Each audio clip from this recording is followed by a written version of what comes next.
ఇప్పుడు కొత్తగా ఒక చట్టం తీసుకొచ్చారు. ఆ చట్టం మీ ల్యాండ్స్ అన్ని ఆయన పేరుతో రాసుకుంటాడంట కంప్యూటర్లో. ఈ రాష్ట్ర ప్రభుత్వం టైటిలింగ్ యాక్ట్ ని అమలు చేయదు.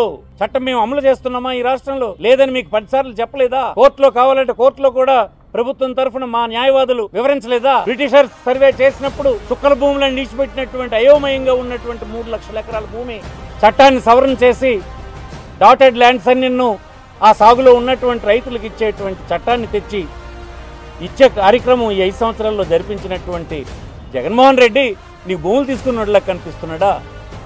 అబద్ధాల కోర్లు. మీరు ఎంత అన్యాయంగా మాట్లాడుతున్నారో, ఎంత తెలివి తక్కువ మాట్లాడుతున్నారో నవ్వుకుంటున్నారు మీ తాలూ చర్యలకి. అంటే ఏమి చేయడానికి లేక, ఏది విమర్శించడానికి లేక ఇలా అబద్ధపు ప్రచారాలతో ఎన్నికలను గడిపేద్దాం అనుకుంటారా? సాధ్యం కాదని మనం చేస్తున్నాం. ఈ రాష్ట్రంలో సోషల్ మీడియా ఉంది. మీ దగ్గర ఛానల్స్ 4 ఉండొచ్చు, కానీ